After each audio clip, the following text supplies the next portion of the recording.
All right. I'm on a live show. That probably got in. There's got a little B-roll. Hello, everyone, and welcome to a new episode of the Liftoff series. I'm super pumped to be talking about video, and it's funny because we might have some video blips today while we're talking about video. But I'm here today with Vanessa Holding. She is the founder of Arc and Crown Media, and she is a video content marketing guru and rock star. Hello, Vanessa. How are you? Thank you so much for having me, Taylor, and for that lovely introduction. Yeah, it's great to have you. So we're going to get into tips today on like DIY video. I think one of the biggest things we've all been running into is we can see the power of video as, a content marketing source and way to engage an audience. And we're all home a lot in our home studios. And there's a lot of power in authentic video. And you actually help people and train people on how to cut and film and produce better video with tools that you probably have like right in your back pocket or tools that are even just inexpensive. So that's what I was hoping to get into today with you. But give us a quick intro on who you are, what you do, what you're about. Perfect. So I started my video production company just about 6 years ago now, and we do exclusively corporate video. So what that means is video for companies that they need to educate an audience. Maybe that's train their employees. They need to inspire, whether that's inspiring, again, employees or prospects to want to learn more about their products and services. So a lot of the external videos that we do range in the type. So it could be animated, it could be live action interviews. A lot of times nowadays we're doing a lot of stock-based video mixed with graphic animation or utilizing existing assets. So some clients maybe have photos or existing video footage that we kind of help assemble and put together in a dynamic way. So that is the sort of bread and butter of what we've been doing over the last 6 years. But we really noticed about a year and a half ago, so actually before the pandemic even started, that there was just a need in the industry to create regular, consistent video content at an affordable rate. And we couldn't always meet those needs. So for example, especially when it came to social media content, that content is something that you want to put out on a regular basis. Putting out, one social media video a year isn't super effective, just like, or unlike, creating one really great video for your website that has a long shelf life on there.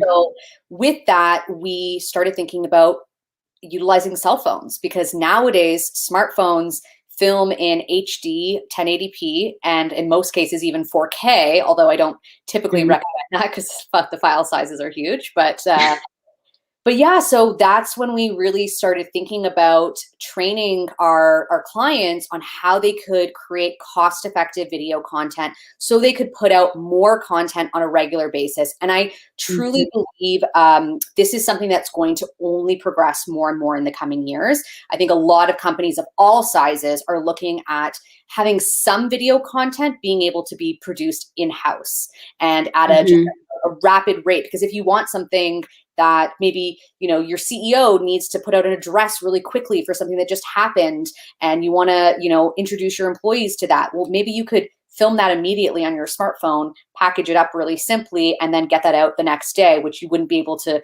typically get a video production company in during that time. And then on the thing that I focus on most is really thought leadership content. So I think for especially B2B business professionals that are using LinkedIn as a platform to engage with their network and attract more clients, putting out consistent content that showcases who you are, what you value as an organization, and really providing advice and tips to showcase your expertise and really to help your audience. That is where I really see a sweet spot for this self-recorded content and the ability to really sort of generate a buzz and stay top of mind. And then I certainly encourage people to utilize that across all different platforms. So, LinkedIn, again, for B2B professionals is, I think, a priority, but you should be using that same content in your email blasts and on, various other social platforms, and then keep it in your back pocket for blogs down the road and different things like that. Yeah, totally. I literally, right before we got on the phone call, scheduled my email that goes out with I put my little video clips on Instagram and then a YouTube channel, and then I pull that into my email each week. And I agree. I think that's why we connected so well, for our love of content, marketing via video. Mm-hmm. I think that it's true. There's this real need now for this organic, authentic. Hey, it's not your high produced video that does sit on your website for 2 years, but it's something that's regular and ongoing. What are you, before we get into the weeds of, okay, how to do it, Mm-hmm. what are your thoughts for people who still are maybe like not yet there and ready to take on that kind of video? Like, what's the power in doing that kind of video, maybe alongside the highly produced video with a long shelf life? Yeah, and I think it's important for people to realize that there's a time and a place for everything. So, I know I had gotten comments when I was first envisioning this of people saying, well, are you, working yourself out of a job by training people on how to do what you do? It's a completely different thing. So, Yeah. there's always going to be a need for highly produced content, for slick animation videos and the latter. But I think this trend that is appearing, as you're talking about, is this really authentic, down to earth. I think almost the YouTube culture, we've become accustomed Mhm. to almost that, more base. I don't want to say low quality, but more like basic video content. And because our phones nowadays are able to give us clear video and pretty clear sound, we're not putting ourselves out there in a way that is sort of like disrespectful to our brand. That's not what we want to do. We don't want to put anything out there that is so low quality that it deteriorates the look and representation of your brand. That's really where I focus on, is getting people to a level where they are comfortable and confident in putting out this content, and it is polished enough and branded enough that it comes across professional. But at the end of the day, what I try and get people to focus on is the content itself. The production value, the bells and whistles, are secondary in this regard. It's really about the content and the value you're providing to the viewer. So Yeah. that's what I really get people to focus on. And, at the end of the day, once you know how to create your own content, you could create content for all sorts of purposes, and you can create promotional content. You can create content to, highlight an event or things like that. But my suggestion for any business owner that is looking at starting and doing stuff themselves and really trying to get an audience, I would say focus on value add content, because at the end of the day, there's always going to be a need for promotional content, but how you draw people in to want to learn more from you and want to understand what you do is by offering pieces of wisdom and advice that they can actually utilize in their everyday, in their business. And then they come to know you as the expert, and they start, remembering you and referring you and, picking up the phone and contacting you when they have a need. Yeah, absolutely. I like that you mentioned they remember you. I think one of the big things in building a brand is building a memory in people's minds of you and showing yourself on film and getting in front of people with value. Quick tips, 30 seconds, 60 seconds is a way to become memorable. So let's get into the equipment. Okay, so let's get into your top tips for filming amazing DIY videos. By the way, they have 8K phones now. I was at Verizon, the store the other day. I had to go get a new phone, and I saw an 8K phone. I was like, really? Okay, you probably hate those video files because those are Yeah. massive. I would say the main thing is the reason why it's not totally needed nowadays is because we don't even have 8K monitors. Your television doesn't even show footage in 8K. So even if something was shot that way, you're not actually experiencing the, higher quality of it. So the reason why 4K is potentially interesting for some individuals is because if you only have one cell phone to shoot with, if you film yourself in 4K, you would likely film a much wider shot, And then what you can do in editing is punch in to a closer shot and you maintain HD quality. So you can essentially get 2 frames out of 1 shot. And that's actually what we do with our, our corporate clients. When we go and film professionally, we'll always film addresses, for example, in 4K. And instead of having to bring a second camera to get 2 angles to be able to cut in, now we're getting 2 angles from 1 camera. So that's sort of like a little trick of the trade that is interesting for some people. But in general, especially due to people's computer processing speeds that they likely have to work with, and if they are editing it themselves, I would say just stick to HD. Okay, stick to HD. So what, let's get into the equipment then to do. Let's talk about filming, phone, any specific specs where you're like, at least have a phone this good, and then any other equipment, lighting, things like that. What do you recommend? So I would say most phones nowadays film in HD. Most phones are preset to that, but double check by going into the settings in your phone, navigating to photo, to video recording mode, and it should say 1080 HD, 1080p, which is progressive, HD, because HD is also 720, but 1080 is the full HD. High definition, and normally it'll say frames per second or FPS. I just recommend shooting in 30. 60 just means a few more frames per second. The only reason why you'd go up to something like 120 FPS is if you are trying to get a slow-mo shot. So that's for somebody who maybe has a product or something that they want to get B-roll of. So if you're filming dancers or you're filming food and you want to get a really dramatic, cool shot. But typically for most of my clients who are doing more addresses, again, 1080p, 30 FPS, that is what you just want to check out in your settings and make sure you have that. One of the other things to think about when it comes to filming that is basically the littlest thing you have to do to make it look professional is make sure you're not filming vertically, but you're filming horizontally. Yes. So, I mean, unless you are creating content exclusively for Instagram and you really want to be full frame and you can shoot that vertically, that might make sense. But in general, most platforms, like full HD is horizontal. So it looks just a lot better, a lot more professional. And I think it goes better on most platforms if you film horizontal. Okay, so that would be like your YouTube, your Facebook, your LinkedIn, and then maybe do vertical if you're doing like Instagram Reels, stories, things like that. Exclusively, yeah, I would say.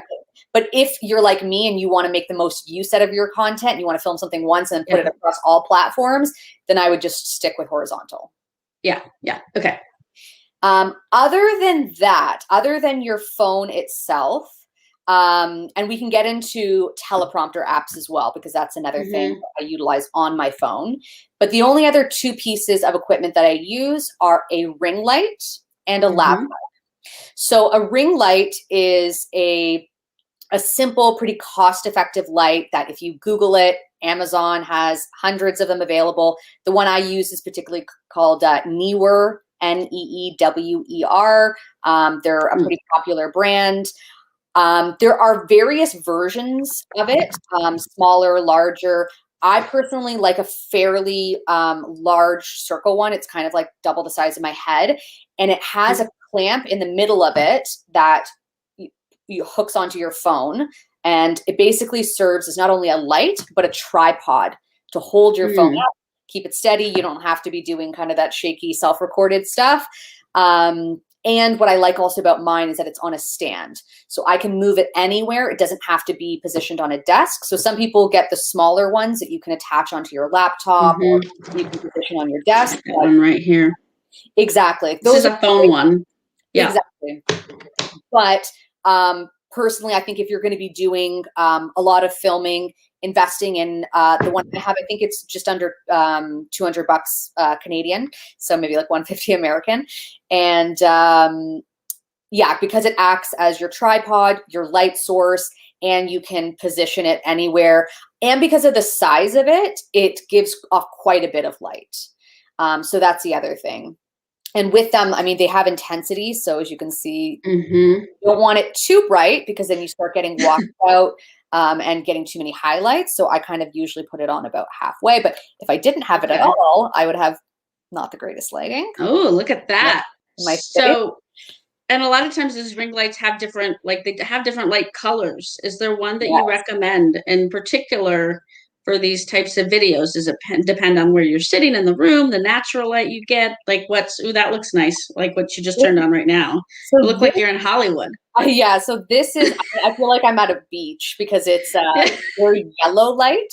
So this is called tungsten, and it's more close to what, you know, overhead lights often look like, in like offices and things like that, versus this light, which is blue. I find it more natural. It looks more like my natural skin tone, and it more closely mimics what daylight looks like.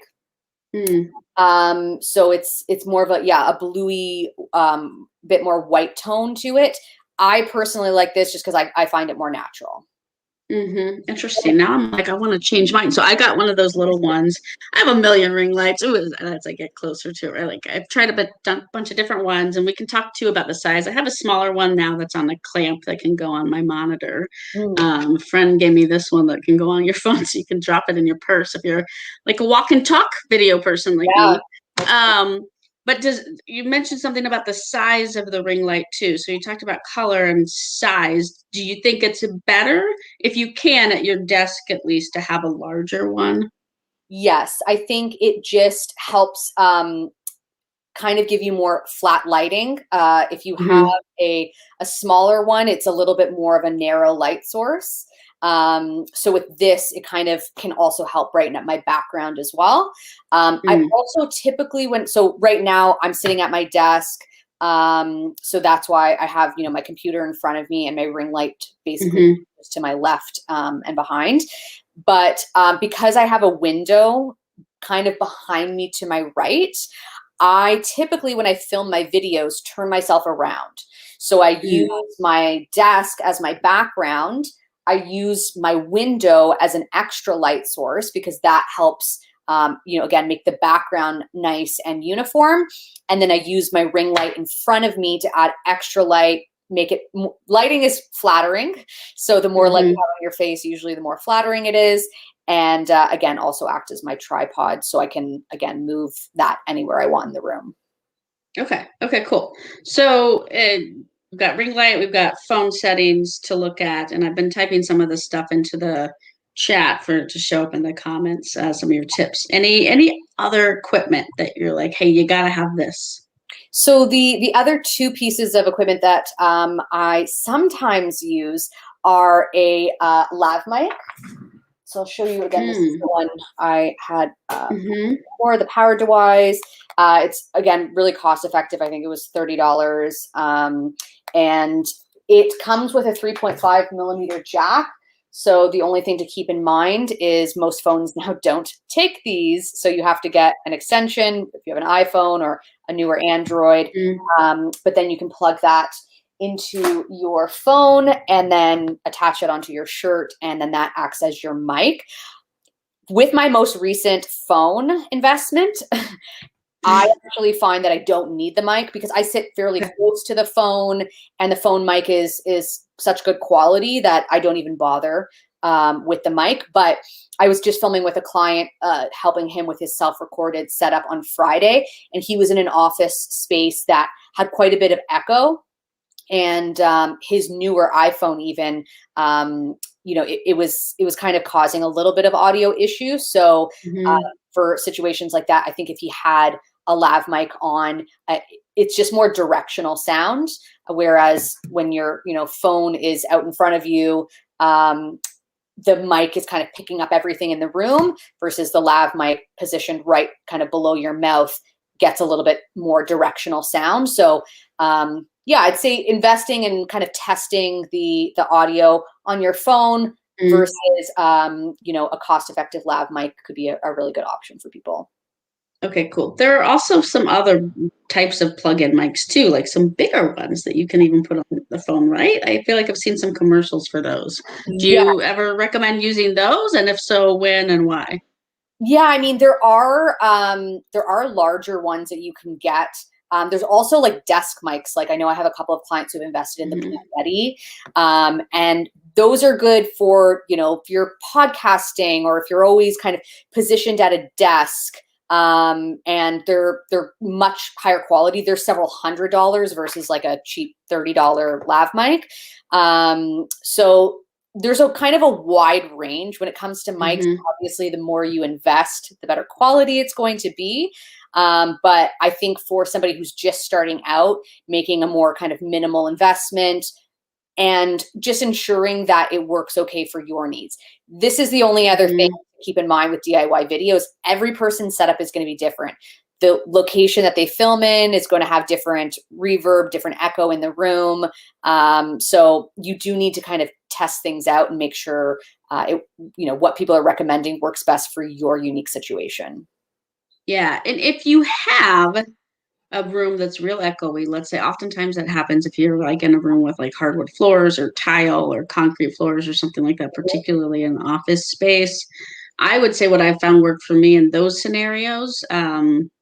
If you can go buy a cheap rug, put down a rug, like just you put curtains, put cloth on the walls, things like that. If you really want to develop a studio, then adding some cloth. That's why I'm glad I have carpet in here. But do you have any like for that, for sound, any other things? Because while we're talking equipment, and then we're going to move on to scripting it, and you mentioned some apps for that. So, but anything else in terms of just like sound that you can do if you are in a really echoey space? Well, I think you gave some great recommendations, making sure you're not in an empty room. So if you go Mhm. into an office space and just has a desk and it's hardwood floors, like that's what's going to cause a lot of echo. So in a space which has more furniture, adding a rug, as you mentioned, curtains, in a more formal situation, we would put up like what they call blacks. So like black curtains Mhm. around the room. But I like what you kind of suggested of if you're going to make this an investment and you're going Mhm. to set up a space, because ideally what you don't want to be doing is having to kind of reinvent the wheel every time you go to film. If you know that you're going to create content on a weekly or bi-weekly basis, it's like figure out what is that space in your office or your home office that you're going to set up, make the background nice, do everything to be pleased with the aesthetics and the sound and everything else. The lighting situation, again, don't put windows behind you, put them in front of you, have a nice clean backdrop, maybe with a little bit of a pop of color. If you can, like a painting or something in the background, have it fairly clean. You don't want too many distractions. So once you have that space and that setup, ideally you kind of leave it that way so that it's easy every time you want to go film. You just kind of go back to that space and have it all set up. Yeah, awesome. I just have people and children usually that walk in now. Living art, Those are Okay. hard to avoid. So let's Oh, get sorry, actually, into, one other thing that was yeah. actually on my mind when you were just mentioning audio, the other thing I was going to mention that some people forget about is AC or even heat Mhm. running. Because if you're filming something and it's running in the background, it's basically like a white noise. You may not notice it in the moment, but when you'll notice it is when it shuts off in the middle of a recording. So if it's like just in the Mhm. background, then it's something like shuts off and then it's all quiet. So ideally what I would do is I turn it off just before I go to record. Takes a couple minutes to fully shut off, and then that noise is just not there. It's not the worst if it is present, because typically you'll add music and that will kind of cover the little bit of white Mhm. noise, as we call it, in the background. But what you don't want, again, to happen is just that it's there for half of your recording and not there for the other half, especially if you're planning on doing some editing and chopping up and adding, clip from here, a clip from there, and then you Yeah. suddenly have it in one section and not in the other. So just a little something to keep in mind. That's a good point. At least have consistency in the white noise. And if you're like me and you're like a diva, I have this foot massager that I keep under my desk. Turn it off. Turn it off. I've forgotten to sometimes, and the people are like, "What's that humming?" And I'm like, Yeah. getting a foot massage this whole time. Well, what I have is my cat in the background, like scratching at the door Yeah. or like knocking his metal collar against the water bowl. And I'm just like, All right, I guess I need to refilm that. Yeah. Yeah. All right, so let's talk scripting. To Mhm. script or not to script? What if I just want to get on and riff and turn that camera on and go? Should I do that? Should I not do that? What are your tips around scripting? So I think it's definitely preference and comfort level. Mm, Some people are just better at speaking off the cuff and being fairly concise. I think that's mhm, the most important thing.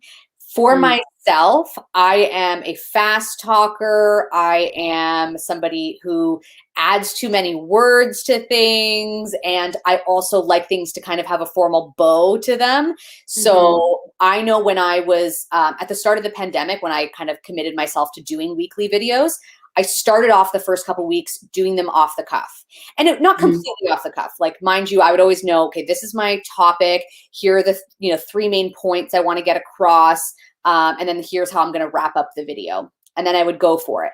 What I always found, it was always a little bit longer than I wanted because it was hard to really, keep it together because you're thinking of the next thing that you want mm, to say. So for a lot of people, though, that style is ideal for them because then they don't have to, worry about scripting in such detail. They can kind of like, I do recommend talking about subjects that you know about, that you're mhm, interested in, you're passionate about, so you can really speak to them from personal experience. Um, but again, if you are somebody like me who gets nervous at the idea of having to kind of memorize things because I have such a bad memory, I personally prefer to script myself fully. mhm, And over time, I've gotten better and better at scripting myself super quickly, because that's another thing. You can, if you want to script yourself, really get into kind of debating everything and looking at every word. But I feel like it kind of needs to feel like it's off the cuff. So I almost script like I'm talking off the cuff. Then I read mhm. through it and make sure what I've typed up also sounds good coming out of my mouth, and it's not too much or worded in a way that isn't natural to me. But I usually try to script really quickly. And then I film immediately after. And again, I usually try and take my first take because I find it is the most natural. But I like the teleprompter because it slows me down. It makes me have Mm, to, keep to a steady pace. And then it is just something that you need to practice. So, the most important thing with the teleprompter is your eye line, because you don't mm, want to look like you are reading across the screen like that. mm. So, with the teleprompter apps you can get for your phone, I'm currently on Android using one called Nanoprompter. Yeah, Uh, prompter. but Okay. for iPhone, when I had an iPhone, I was using one that was just called Teleprompter, but it was, oh my gosh, I know the name of it. I have one called Parrot. I think I'm gonna look too. It's decent. It's called Parrot, and that's on an iPhone. Okay. Oh, the Joe Allen teleprompter app. That's what Joe it's called. Joe Joe Allen. Yes. Okay, Yeah. I'm typing these into the comments. Perfect. So we got our iPhone users and our Android users ready. We're not going to be like Clubhouse where we're only, exclusive to iPhone users here. Yeah, I know. That's so funny. All right. So, okay. So scripting, yes. And you can keep it loose. Like bullet points, even maybe just to kind of like, know to hit the high notes. Yeah, and that's the other thing. You could still use a teleprompter, but not have Mm-hmm. it scripted word by word. It could also just be a reference point for you, so you know where your next thought is going, and then just have, like, spaces of paragraphs between those points, so you kind of can see what to say, go for it, riff on it, and then as your next one comes up, you kind of transition into your next thought. So again, personally, I love teleprompter apps. My biggest recommendation would be to, in the settings, just ensure that it is only in a portion of your screen. Again, our phones nowadays have become so Mm. large that if the text was across the entire screen, you would see your eyes moving. So I try and keep it Mm. fairly narrow. And I've personally found that when my camera, which is right here on this phone, is on the left-hand side. So I usually film in Mm. selfie mode and my camera's on my left-hand side and my text is scrolling on my left-hand side. That I find looks the best. It looks like I'm looking at the viewer. Okay, good. Like that's a really good level of detail to get, right? Get specific. Those little tiny details will make a huge impact. For All sure. right, so we've talked equipment, we've talked scripting. Let's get into the fun part, the editing. Right? People are like, that's like that seems to me probably like the scariest part for most people. I don't know. I don't know. But that to me is one It thing where like is. feels hard. And I will say that it's not the most simple thing. It's something Mm-hmm. that takes time and practice.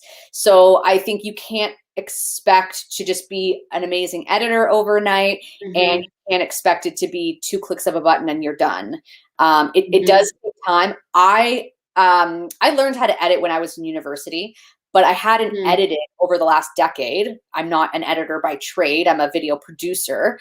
So always my team would edit any video content that I was working on for self-promotion.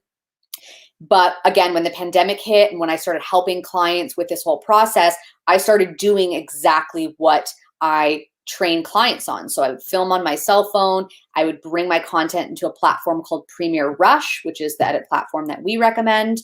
And I would work through it. So I trim my content.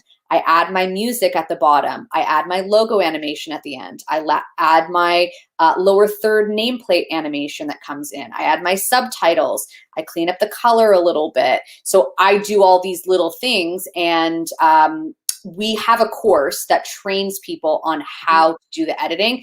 Again, it's a little bit of an investment in your time. So even the Mm-hmm. course itself, just I believe the editing portion training is about an hour worth of pre-recorded video content to watch and take in, and then your time to actually test that out and experience it. And the more you do it, the better you'll get at it. But I will also mention that we do have a lot of clients who really just focus on taking on the video filming portion themselves, and then they use a service like ours for the editing portion of it. And I think for busy business professionals who maybe just taking on the video portion is enough of a commitment, and they just want to say like, let me get somebody else to do the editing for me, I think that's a great solution. But for anyone who wants to invest their time, I think it's an awesome skill to have. And again, then you can create so many different types of videos. And again, the more you do it, the more comfortable you'll get with it, the more you can experiment and create different styles of videos and all that. Mm-hmm. I need to take your editing course. So like I've been dabbling for the past few years in editing myself too. I've got a few apps on my phone that I like that actually make it pretty easy and like they're really Mhm. powerful. I haven't gotten really good at Premiere yet, but like I need to take your course and get better at some of those intros and outros. But do you have any phone apps that you recommend? Because I think a lot of people can do quite powerful editing on the phone too, and then it's all in one place. You're filming, you're scripting, you're editing, you're publishing, all from the tiny device. What apps do you like on the phone? So Rush again has an app version. So that Okay, is okay. really, we had looked into, there's a lot of different platforms out there, I will just say. Mm. So, I mean, I feel like every day somebody is saying, have you heard of this one? Have you heard of that one? Oh There's yeah. just a new one coming out every day. And there's a lot of platforms that are sort of like template based, like an Animoto or Biteable. Those are really geared towards people who want to create template-based videos. So they have Yeah. a stock footage library, they have a graphics animation library, they have a music library, and you just kind of piece everything together and create this nice little graphic video. They are less geared towards individuals who want to do self-recorded content. There's other types of platforms, and again, a variety of them out there. What I like about Rush, I believe it's about $10 a month. It is Mhm. like a prosumer version of Premiere Pro, which is the edit software that we use professionally. So, you know, Adobe Premiere Pro is a high quality editing software that has a million bells and whistles, and you can do everything in it. Rush is basically a simplified version, but it still provides a lot of different features. They have pre-animated templates that all you have to do is go in, adjust the text and adjust the coloring and maybe the font to fit your brand needs, but it's already animated for you. So my text that, you know, animates in, my lower third nameplate that animates in, that is all a template that was created and I just did some simple tweaks to. So that's what I really like about it, because there are other platforms out there, but they're maybe a little too simple and they don't have maybe all the bells and whistles that Rush has. So what I really like about it also is it's all cloud-based. So if you do anything on the app on your phone, once you go to your computer, you know, it's all there as well. So, you know, we did something like, I think 2 years ago, I recall, where my business partner was actually filming on her cell phone at an event. Then as the event was going on, just on her phone, did a little edit and uploaded it to LinkedIn by the end of the event. So it was like a little promo highlight of the event. So you can do stuff like that, which is really cool. And yeah. And you can get that one on your phone for $10 a month. You don't have to have the whole Adobe suite. Correct. Yeah. If you just want Rush, I believe it's $10 a month, and it comes with both the desktop and the app version together. Okay. That's good to know. I didn't know that. I probably already have access to it. You have to be able branching out. This is why I interview people. I learned so much. Okay, so let's see. There was one more thing I wanted to get into today before we wrap. So we talked about tools. We talked about scripting, apps on your phone, all that good stuff. Promotion. What is your tip? What are your tips on promotion? You know, this is something I hear a lot from people. They're like, well, I don't like, once I put the video out once, I can't put it out again. People have seen it and that's boring and they're going to be bored by me. That's a common fear, I think. You probably have also heard other common fears around promotion or just questions around promotion. So what are your, like, let's say top 3 tips when it comes to, you've got your video, now what's the best way to promote it? So I think the most important thing that I really stress to people is, it's not just like, you will build it and they will come. So you cannot just rely on, I'm just going to upload my video to YouTube and then it'll be found on YouTube. It's like millions of minutes of content are uploaded to YouTube every day. So the real important thing is you need to develop a network.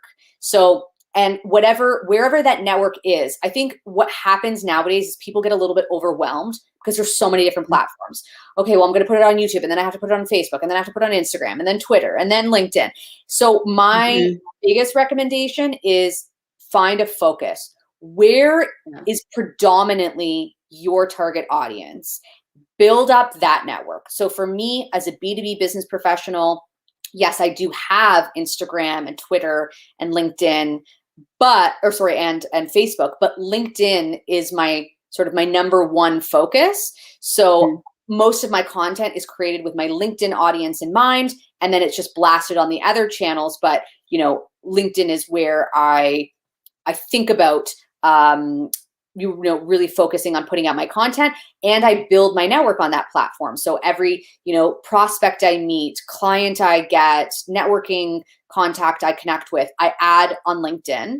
And so it's a consistently sort of building database of people. And then my number 2 tip would be, especially as a business owner, use your personal page and your business page secondary.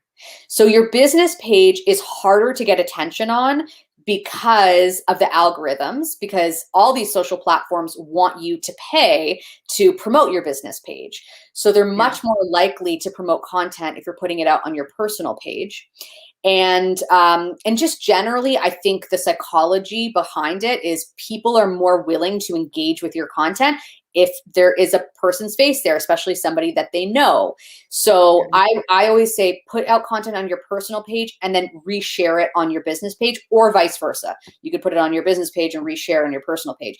And if you are a larger company or medium-sized company, then I just recommend really focusing on getting all of your employees involved.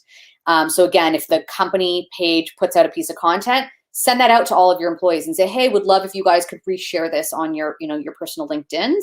And that's how you're going to get the content out to a much wider audience. Because if you, Taylor, like or reshare or comment on one of my posts, then suddenly my content is opened up to your network. So the more people you can get to actually engage with your content, the wider it's going to get out there. And that's when you really start seeing kind of like a trickle down effect. And that is also when you start actually seeing results, where weeks, months down the line, people are like, oh, I see you all the time on LinkedIn, or you mentioned this on your platform. I wanted to talk to you about that. And you actually start getting business from the content that you're putting out there. Yeah, I'm so glad that you mentioned use your employees. If you are a bigger company, like either build out a social ambassador team, people who want to be involved.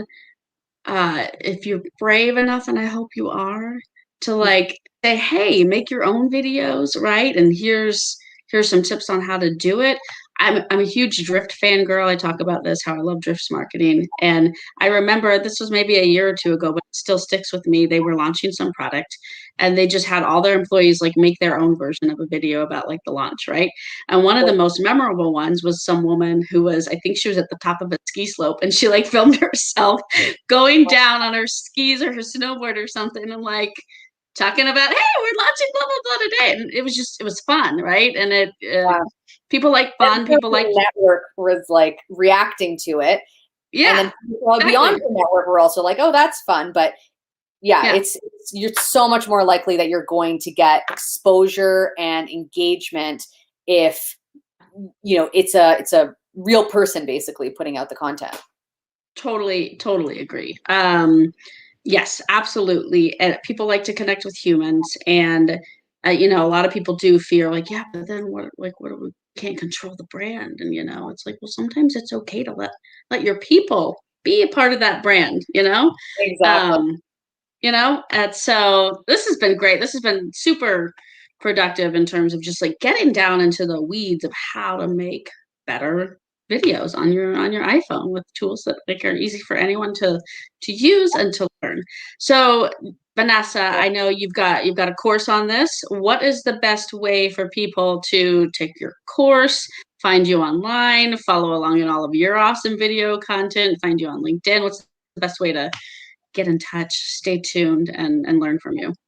Yeah, well, I'd say number one, add me to LinkedIn, because I do put out a video a week and try to offer valuable advice through that. And you can certainly get some additional tips, tricks, and ideas for your own content. And then arcandcrown.com/video training is where we have our course information. And again, I think a really helpful course for anyone that's looking to get started, because we go through sort of the whole process from A to Z in terms of getting your gear, getting it all set up. I offer a script template, so you can, think about what content you want to talk about, and then the whole editing process. And it includes 2 hours of private coaching. So I think that's really key to get people set up and comfortable at the beginning, because, eventually we may offer a version which is, just all DIY. But, really when we were putting it together, I really felt like people need help with their performance. They need help with the little technical questions that might arise when you're first learning something. And so I think the 2 hours of private coaching are really beneficial for that. Oh yeah, absolutely. That's awesome. Well, hey, this has been super, super helpful. Thank you. I appreciate your time. People, if you're watching this later, you got questions, drop them in the comments. We'll reply back on the comments. And Vanessa, always a joy to talk to you and see you on video and talk about video. So thank you. Thank you so much for taking the time today to talk about this. Well, thank you for the opportunity. It was great talking to you. Sure. Yeah, it's been great. All right. If you are tuning in regularly every week, we are live at 11 a.m. here on LinkedIn. YouTube, Facebook, got it all pushed out to everything. Next week, I'm talking to George Caldoun about change management. All right, you have a big change you want to happen at your company or your organization. Sometimes it's hard to make it actually happen. So we're going to talk through how to actually make change management happen. All right, people, I hope you lift off. Vanessa, thank you so much. Have a great rest of your day. Thank you.